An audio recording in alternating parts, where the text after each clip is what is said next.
Yn syth o flaen ein sedden ni fan hyn, mae'n llygad ni'n edrych ar rhan ganol y prif gylch, achos fyny mae'r adran A yn cystadlu heddi ar y fore di Mawrth, y Merlod Mynydd Cymreig.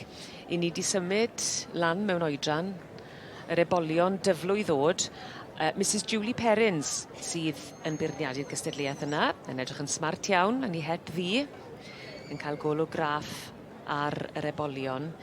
19 wedi cofrestru ag 11 wedi cyrraedd, Rob. Dosbarth 11 a 11 tu flaen i ni. Ie, Julie Perrins wrth gwrs, brydda Heaton. Wedi cael tipyn bach o lwyddiant yn y Sioe Frenhinol. Wy'n cofio un blwyddyn fe fodd gaseg y gwag gyda hi a'i mab. Plentyn bach oedd e yn arwen yr gaseg gwag hyn a fe gath i'r brif bencampwriaeth yr adran A. Sawl blwyddyn yn ôl nawr, ond oedd hwnna'n rhywbeth bach special yn y diwrnodau ni, oedd yr adfer neu cesu gwag ddim yn cael y gwobr fawr de. Ond wy'n credu taw Mrs Justin Price, merch Cwsop, brydfa Cwsop, Courtway hynna'n.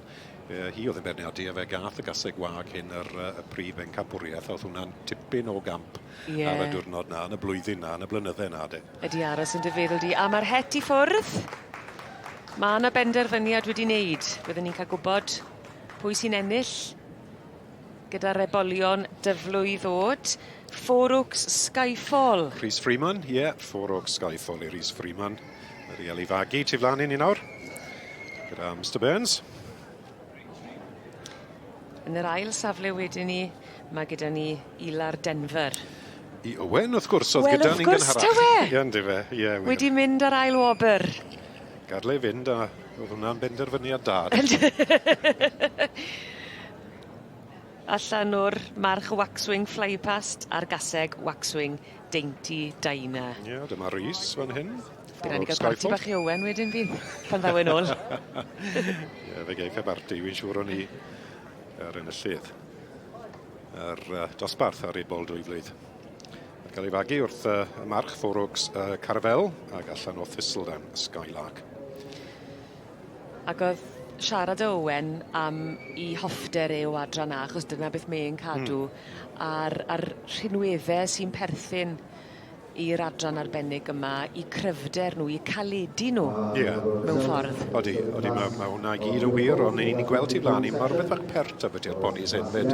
Dyn nhw ddim fel cobyn, mae rhain yn Ponies a maen nhw'n Gymraeg. Pawb yn gweud beth yw Cymraeg. Mae rhywbeth am y pert yn Gymraeg. Mae'n anodd i roi mewn i eiriau, ond ni'n gweld mae'r ddoi hyn yn agos iddi gilydd yn dyn nhw, fel par bach.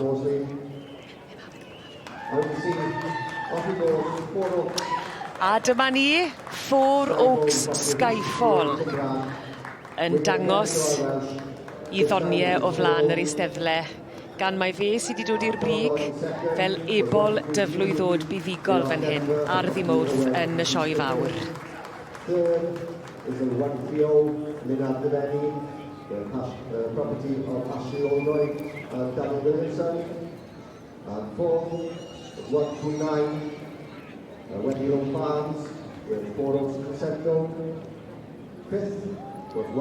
bert iawn fel y ti'n gweud, yr patrwm Cymreig yna. Ti'n dechrau gweld beth mae Julie Perrins yn edrych am, ond ein lygad i, mae popeth wedi ennill o dan oddi yn symud yn dda. Digon o hyd i flaen. Mae hwnna'n dal yn lygad i, so bydd rhaid edrych am tybach o symudiad yn y dosbarthu sydd ddod wedyn ni, neu bydd dim chance da chi. Ond fel ni'n gweud yn ail, fe ddath un o geffylau Owen. Ac mae dod yn y tri ucha fan hyn yn y Sioe Frenhinol. Mae'n dipyn o beth yn dweud. Popeth wedyn ni i fod yn y tri gyntaf. Well, llongyfarchiadau, many congratulations, but I am aware this horse is no stranger to a red rosette at the Royal Welsh. No, he won it last year as a yearling. He was unbeaten as a Colt, and obviously this is the first show this year as a Swirl. And, well, we're over the moon. Well, many congratulations. You've got a championship to come back for now, and then we'll have to see how he does next year and see if he's still unbeaten as a 3-year-old then. Have you got more this week? Yeah, my boy's just gone in there with a filly. Well, we won't keep you anymore. You can go and watch your boy. Okay, thank you.